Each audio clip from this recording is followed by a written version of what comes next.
Pack your desk. You're finished. Everyone will finally know you were nothing without him. Lock the doors. That forgotten $700 account may prove you own his entire empire. Lock the front door. The banker whispered, Mr. Mercer, the account you came to close for $700 may give you control of the company that fired you this morning. 10 hours earlier, my boss had smirked and told me to pack my desk. 5 minutes after that, my ex-wife announced online that I was finished. By sunset, 3 lawyers, a federal investigator, and the president of Hawthorne National Bank were sitting across from me, asking the same question. Did anyone know your father left this to you? My name is Daniel Mercer. I am 54 years old, and until that Tuesday, I believed loyalty was the safest investment a man could make. I was wrong. For 26 years, I worked for Victor Hale. When I first met him, Hale Motors was not an empire. It was one tired used car lot beside Interstate 70 outside Columbus, Ohio. The office smelled like burnt coffee and old carpet. Rainwater leaked through the ceiling above the finance desk. Half the cars had dead batteries, and the other half had handwritten prices taped to their windshields. Victor had confidence, expensive shoes, and more debt than inventory. I had a cheap suit, a young wife, and a newborn daughter at home. He hired me as a salesman because I could start immediately. On my first day, I sold a 10-year-old pickup truck to a mechanic named Earl Benton. I did not pressure him. I listened. Earl needed a truck that could pull a trailer, survive winter roads, and fit a payment he could manage. I found the right vehicle, helped him get fair financing, and told him about a transmission noise before he signed anything. Victor pulled me aside afterward. You talk too much, he said. Never tell a customer what might scare him. 3 days later, Earl returned with his brother, who bought another truck.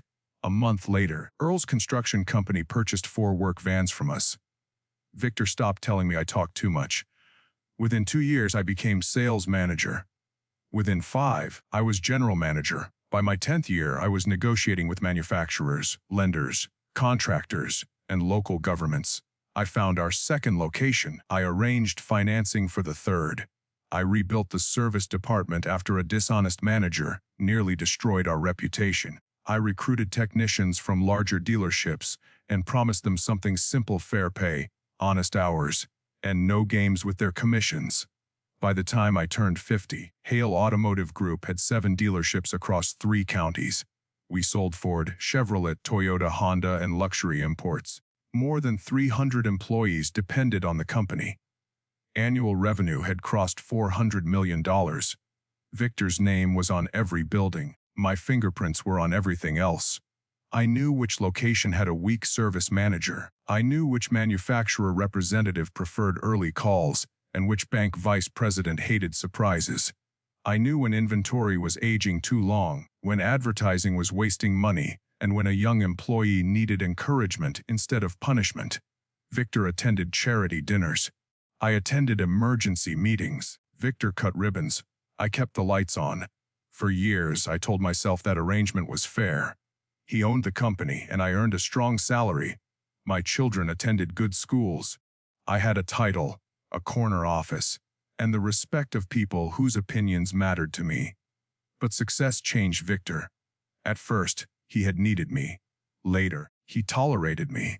Eventually, he resented me. The problem was not that I failed. The problem was that everyone knew I was the reason the company succeeded. Whenever a manufacturer had a problem, they called me. Whenever a bank questioned our numbers, I explained them. Whenever a newspaper wrote about Hale Automotive, Victor stood in the photograph, but reporters asked me how the business actually worked. Victor smiled in public. In private, he began reminding me that my name was not on the buildings. My marriage was failing at the same time. My ex-wife, Lauren, had been with me since the first dealership. In those early years, she packed dinners for me when I worked late and sat beside me while I worried about bills. But as the company grew, so did her appetite for status. She liked the country club. She liked luxury cars. She liked being introduced as the wife of the man who ran Hale Automotive. What she did not like was that I still acted like the young salesman who remembered customers' names.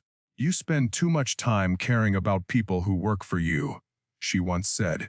They don't work for me. I answered. They work with me. She laughed as if I had said something childish. We divorced 2 years before I was fired. The public reason was that we had grown apart. The private reason was that Lauren had started spending time with someone who shared her interest in power. I did not know who it was then. I would learn soon enough. The Tuesday everything changed began normally. At 7:10 in the morning, I reviewed weekend sales reports. At 7:45, I spoke with our Toyota store about a customer complaint. At 8:20, Victor's assistant called. Mr. Hale wants you in his office. When I entered, Victor sat behind a walnut desk large enough to serve dinner for 12. Beside the window stood his 30-year-old son, Preston. Preston had recently finished an MBA program and spent 6 months learning the business, which mostly meant arriving late, insulting experienced managers, and posting photographs beside expensive vehicles.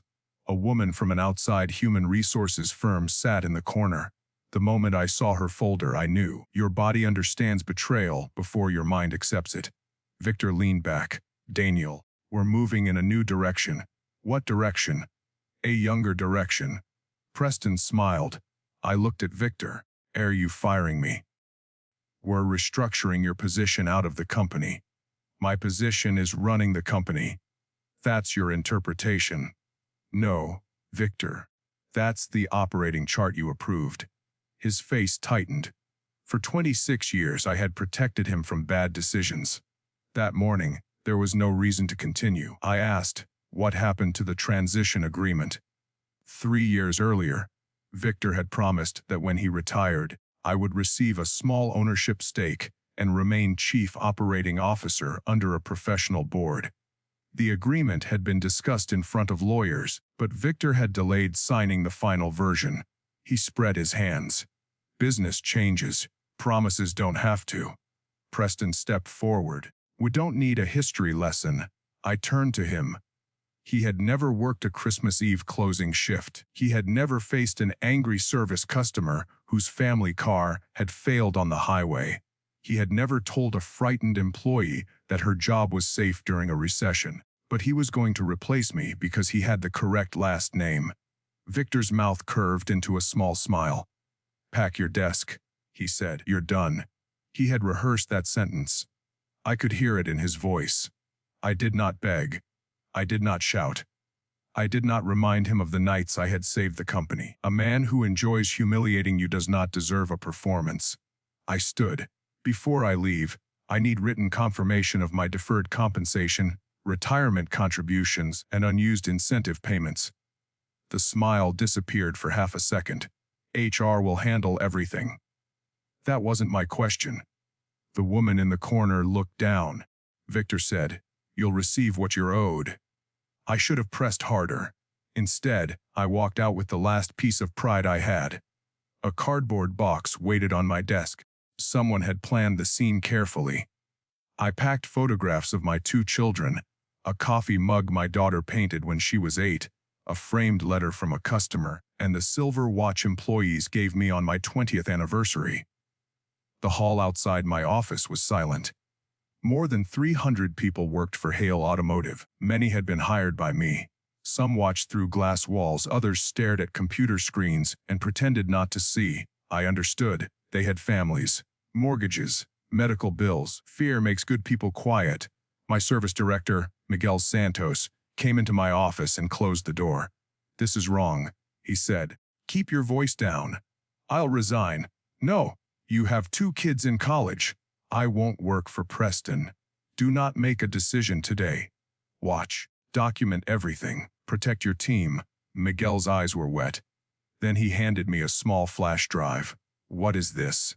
"Reports you asked me to back up last month. Warranty claims, vendor payments, inventory transfers. Why are you giving it to me?" "Because accounting deleted the shared folder this morning." A cold feeling moved through me. Who ordered that? Preston. I slipped the drive into my pocket. At the time, I thought it contained ordinary business records. It would later become evidence. I carried my box through the showroom. Near the exit, my phone vibrated. A social media notification appeared. Lauren had posted a photograph of the Hale headquarters with a short message. For years, some people pretended one employee was bigger than the company. Today, reality arrived. The post already had dozens of reactions. Some were from people I knew. One was from Preston Hale. A laughing face. Another was from Victor. A thumbs up. I stared at the screen until a second notification appeared. Lauren had changed her relationship status. She was now in a relationship with Victor Hale, my former boss, the man who had just fired me. For several seconds, the parking lot seemed to tilt beneath my feet. Lauren had been seeing him during the end of our marriage. Suddenly, old details rearranged themselves. The unexplained weekend trips, her knowledge of private company discussions, Victor's growing hostility, the way she had pushed me to reveal financial information at home. This was not merely a firing. It was a removal planned by two people who knew exactly where I was vulnerable. I placed the box in my car and sat behind the wheel. I was 54 years old, divorced, unemployed, publicly humiliated. My severance agreement had not been shown to me. My retirement account appeared frozen when I checked it online. My company email had been erased before I reached the parking lot. Then another message arrived. It came from a bank security alert. A transfer request for $186,000 had been submitted from my deferred compensation account to a Hale Automotive corporate account. I called payroll. No answer. I called the company's controller. Her number went directly to voicemail. Then I called Victor. He declined the call. That was the moment sadness became suspicion. I drove home, placed the cardboard box on my kitchen table, and opened the old metal file cabinet in my basement. I was looking for employment documents. Instead, I found an envelope from Hawthorne National Bank. The statement was almost a year old. It showed a custodial account opened in my name in 1974. The listed cash balance was $730.42. My father had mentioned the account once before he died. He had been a maintenance mechanic at an automotive parts factory. He could repair machines that engineers had given up on. He never earned much, but he saved carefully and distrusted debt. Always keep something no employer can reach, he used to say. I had assumed he meant an emergency fund. The $700 suddenly mattered. My checking account was safe, but I did not know how long Victor might delay my compensation or what legal fight was coming. So I drove to the old Hawthorne branch near the neighborhood where I grew up. The lobby was quiet. A television showed financial news without sound. A young banker named Emily Park invited me to her desk. I'd like to close an old custodial account, I said. There should be about $700. She checked my identification and entered the account number. Then she stopped. Her fingers remained above the keyboard. Is something wrong? She looked at the screen again. Mr. Mercer, where did you get the statement? It was in my father's files. Did anyone contact you about this account recently? No. Has anyone asked you to sign documents involving Hawthorne Holdings, Mercer Family Trust, or Hale Automotive? The last name hit me like a dropped weight. Hale Automotive. Emily stood so quickly that her chair rolled backward. Please remain here. She hurried to the branch manager's office. Through the glass wall, I saw her speaking with an older man. He looked at the monitor, then at me. He picked up a telephone. A minute later, the automatic lock clicked on the front door. A security guard moved beside it. The older banker approached me. I'm Thomas Keene. Mr. Mercer, we have a serious identity and ownership issue. For your protection, no one is leaving this branch until our legal department speaks with you. My first thought was that I had done something wrong. I only came to withdraw $700. Thomas lowered his voice. The cash balance is $713. That's what I said. But this is not a savings account. He turned the monitor toward me. Trust interests and voting shares. Most of the numbers meant nothing to me. Then I saw a valuation. For $48,621,904. I read it twice. That cannot be mine. Thomas did not smile. There is more. He led me into a private conference room. Emily brought water. The security guard remained outside. Within 20 minutes, a senior trust officer joined us by video. Her name was Evelyn Shaw. She explained that my father had opened a custodial brokerage account when I was 2 years old. He had invested in a small regional company that manufactured automotive electrical components. The company grew. It merged. It split its stock. Dividends were reinvested. Years later, the company became Hawthorne Mobility Systems, a major supplier of dealership software, vehicle financing technology, and automotive data services. I knew Hawthorne Mobility. Every Hale dealership depended on its systems. But the account did not merely hold public stock. My father had also received founder-class shares from an early employee purchase program. Those shares had special voting rights and had later been placed in the Mercer Family Trust. According to Evelyn, the trust owned 6.8% of Hawthorne Mobility. That alone was worth tens of millions. But the trust also held a private note connected to Hale Automotive. I leaned forward. What kind of note? Evelyn reviewed the file. In 2008, during the financial crisis, Hale Automotive was close to default. Hawthorne financed an emergency restructuring through a private holding company. Your father's trust participated in that financing. My father never told me. The agreement gave the trust conversion rights if Hale Automotive violated specific conditions. What conditions?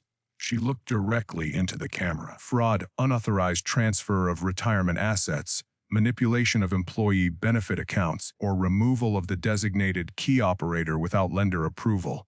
The room became very still. Who was the designated key operator? Evelyn answered, You. I could hear the bank's air conditioning system.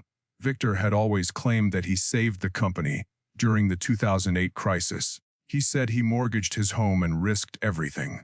Apparently, my father had quietly helped finance the rescue, and the lenders had considered me so essential that removing me without approval could trigger control rights.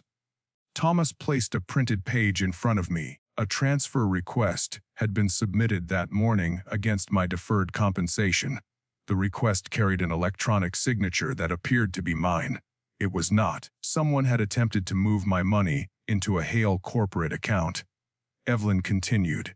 Our fraud system stopped the transfer because the signature certificate did not match. That caused an automatic review of related entities. Minutes before you entered the branch, someone also attempted to file a waiver, surrendering the Mercer Trust's conversion rights. We do not yet know who submitted it, but the access originated from Hale Automotive headquarters. I reached into my pocket and removed Miguel's flash drive. I may have records. Thomas did not touch it. Keep it with you. We will arrange a documented transfer to counsel. The next 2 hours moved faster than I could understand. Hawthorne's legal team contacted federal banking investigators. A forensic attorney arrived at the branch. My personal lawyer, Karen Blake, joined us after I called her. Karen had handled my divorce. When I showed her Lauren's public post and relationship announcement, her expression hardened. During your divorce, Lauren repeatedly requested information about your retirement accounts, she said. She also demanded copies of your father's estate documents. She said it was necessary to confirm marital property. Karen opened her laptop. It may not have been about the divorce. We reviewed the final settlement. A page I had barely noticed referred to all unknown or future inherited interests. Lauren had tried to claim half of anything later discovered. Karen had rejected the language. At the time, I thought it was routine negotiation. Now it looked like preparation. By evening, we had a theory. Lauren had found an old reference to the Mercer Trust while searching my father's papers during our marriage. She may not have known its value, but she knew it was connected to Hale Automotive. She told Victor. Victor's lawyers discovered that the trust held conversion rights. As long as I remained the key operator, those rights stayed dormant. But if I voluntarily resigned and signed a waiver, Victor could refinance the company and erase the trust's leverage. So they needed me removed, discredited, and pressured into signing documents quickly. Firing me was only the first step. The missing compensation created financial fear. Lauren's post created public humiliation. The plan depended on me feeling desperate enough to sign whatever they placed in front of me. But Victor had made one critical mistake. He fired me instead of forcing me to resign. That triggered the agreement. At 7:40 that evening, Victor finally called. Karen instructed me to put the phone on speaker. His voice was calm. Daniel, emotions were high this morning. Yours seemed fine. There are transition papers that need your signature. We can improve the severance package if you cooperate. How much? 6 months of salary. After 26 years, I looked at Karen. She nodded for me to continue. Standard release language. Do they mention the Mercer Trust? Silence. Then Victor laughed too loudly. I don't know what you're talking about. What about Hawthorne Mobility? Another silence. His voice changed. Where to bank? The line went dead. 10 minutes later, Lauren called. I did not answer. She sent a message. Daniel, please do not do anything reckless. Victor says there is a misunderstanding. We can all meet privately and solve this. For 2 years, she had barely spoken to me except through lawyers. Now she wanted privacy. I replied with one sentence. Your public announcement said I was finished. Then I turned off my phone. The investigation began the next morning. Hawthorne exercised its right to freeze certain Hale automotive transactions. Lenders suspended new credit draws. Manufacturer partners requested explanations. Federal investigators collected servers from the headquarters. Victor told employees that the interruption was temporary. It was not. Miguel's flash drive contained more than deleted reports. It showed years of false warranty submissions, inflated vendor contracts, and payments to a consulting company controlled by Preston. There were also transfers from employee benefit accounts, used to cover dealership cash shortages. My stolen deferred compensation was not an isolated attempt. It was the final drop in a bucket already overflowing. For years, I had trusted summaries prepared by Victor's private accounting team. I reviewed operating numbers, but certain ownership-level transactions were hidden from me. Victor had used the company as a personal bank. Lauren had helped. During our divorce, she had obtained copies of my signatures, tax records, and identity documents. Investigators found emails in which she sent those files to Victor's attorney. She claimed she believed they were needed for estate planning. No one believed her. The most painful discovery came 3 days later. Victor and Lauren had been together for almost 4 years. Their relationship began before my marriage ended. Worse, Lauren had encouraged me to work longer hours while she met him in apartments paid for through a dealership vendor. Every time she accused me of choosing the company over our marriage, she was already seeing the man who owned it. I had spent years blaming myself for a distance they had created deliberately. That truth hurt more than the firing. Money can repair a mortgage. It cannot return years stolen by a lie. Karen wanted me to avoid social media, but Lauren continued posting. She claimed I was a bitter former employee, trying to destroy a successful business. She wrote that Victor had shown me undeserved loyalty. She called the investigation a misunderstanding caused by my emotional instability. Then Hawthorne Mobility issued a public filing. The Mercer Family Trust had exercised conversion rights under the 2008 rescue agreement. Until the fraud investigation was completed, the trust controlled 51% of the voting interest in Hale Automotive's parent company. I became, legally, the controlling owner of the empire Victor had fired me from. The news spread within an hour. Lauren deleted her posts. Preston deleted his laughing reaction. Victor requested an emergency meeting. I agreed. 1 week after he told me to pack my desk, I returned to Hale headquarters. This time, I did not enter through the employee door. Karen walked beside me. Evelyn Shaw represented Hawthorne. 2 independent directors joined us. A court-appointed financial monitor waited in the conference room. Employees watched from the showroom. I carried no cardboard box. Victor sat at the same walnut desk.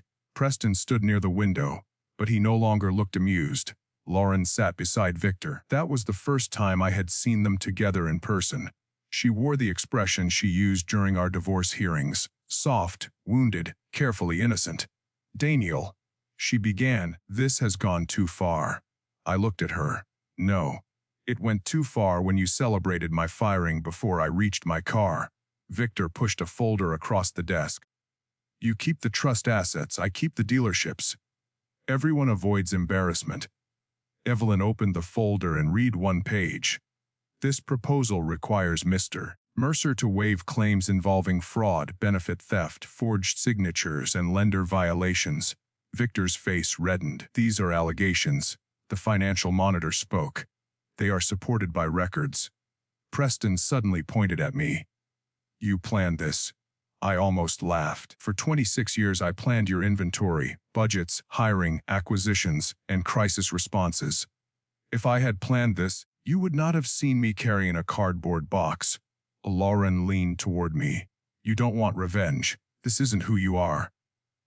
She knew exactly where to press. For most of my life, I had avoided cruelty. I had confused restraint with obligation. I had believed being a good man meant protecting even those who harmed me. But justice is not cruelty. Consequences are not revenge simply because the guilty dislike them. I said, you are right about one thing. I do not want revenge. Victor relaxed slightly. I want the truth recorded. I want every employee's stolen benefit restored. I want every forged document investigated. I want the company protected from the people who used it like a private wallet. Victor's relief vanished. And I want both of you removed today. Lauren stood. You can't remove me. I don't work here. Evelyn replied. Your consulting company received $1.9 million from Hale vendors. The monitor has authority to terminate those contracts and refer them to investigators. Lauren slowly sat down. Victor's voice became quiet. After everything I gave you, that sentence erased the last of my hesitation. You gave me a salary for work that built your fortune. Do not confuse payment with kindness. I turned toward the financial monitor. Proceed. Victor Hale was removed as chief executive officer and suspended from the board. Preston was terminated for fraud and self-dealing. Lauren's consulting agreements were canceled. Security officers waited outside. Victor stared at me with hatred. You think this makes you powerful? No, I said. It makes the company accountable. Then I repeated the sentence he had enjoyed saying 1 week earlier. You're done. He did not smirk. The legal cases continued for more than a year. Victor eventually pleaded guilty to bank fraud, employee benefit theft, and falsifying financial records. Preston accepted a separate plea involving vendor kickbacks. Lauren was charged with conspiracy, identity theft, and submitting forged documents. Her attorneys negotiated a reduced sentence, but the public record could not be erased. The employees received every dollar missing from their retirement and benefit accounts. Several managers who had been pushed aside returned. Miguel became chief operating officer. I did not keep all 7 dealerships. That surprised people. 3 locations were sold to stable regional operators. The proceeds repaid lenders and funded employee protections. 4 profitable dealerships remained under a new company named Mercer Road Automotive. This time, ownership was shared. Senior employees received equity. Technicians earned bonuses tied to customer trust, not unnecessary repairs. Sales staff were forbidden from hiding fees. Managers were measured not only by profit, but by employee turnover and customer complaints. I kept a small office. No walnut desk, no private elevator. On the wall, I framed my father's original trust letter. The bank found it sealed inside the old account records. Most of it was simple.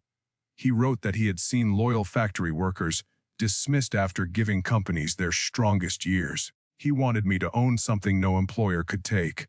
The final paragraph said, son, a job can feed your family, but never hand another man ownership of your dignity. Build carefully, save quietly. And when someone tells you that your life is over, remember that they only control the door they closed. They do not control the road ahead. I read those words often. The money changed my circumstances. The truth changed me. For most of my life, I thought my value came from being needed by powerful people. I believed that if I worked hard enough, solved enough problems, and carried enough weight, loyalty would protect me. But people who benefit from your strength may still resent you for having it. Some will praise your loyalty while planning to replace you. Some will call you family while using your trust as a weapon. And some will announce that you are finished because they need the world to believe it before you discover that you are not. Lauren wrote to me after her sentencing. The letter was 6 pages long. She apologized for how things appeared. She blamed Victor's influence. She said she had once loved me. She asked whether I could help reduce the financial judgment against her. I read the letter once. Then I placed it in the same cardboard box I carried from Hale Automotive. A closed door does not always need an argument. Sometimes silence is the lock. 2 years after the firing, Mercer Road opened a training center for young technicians and salespeople. We named it after my father, the Samuel Mercer Automotive Institute. At the opening ceremony, my daughter stood beside me. She was 30 years old by then, with children of her own. She touched the framed photograph of her grandfather. Did Grandpa know what the account would become?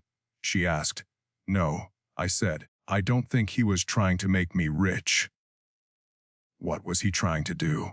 I looked across the workshop floor. Young apprentices stood beside tool cabinets and diagnostic computers. Miguel was speaking with their families. Employees owned part of the company, whose future they were building. He was trying to make sure I would always have a choice. That was the real inheritance. Not $48 million. Not voting shares. Not control of dealerships. Choice. The choice to leave a room where I was disrespected. The choice to demand the truth. The choice to build something that did not depend on one man's approval. Victor had believed firing me would erase me. Lauren had believed humiliating me would weaken me. Both misunderstood the same thing. They thought the company was the source of my strength. It never was. I had built 7 dealerships once for someone else. After they tried to destroy me, I built something better for people who deserved it. And whenever I passed the old Hale headquarters, I remember the Tuesday Victor smiled and told me I was done. He was right about one thing. I was done building another man's name, done apologizing for my value, done living at the mercy of people who mistook loyalty for weakness. That forgotten $700 account did not give me my life back. It reminded me that my life had always belonged to me, and that is the lesson I will carry until my final day. A person may close one door in your face, but only you can decide whether that door was the end of your story or the entrance to the life they were terrified you might build without them.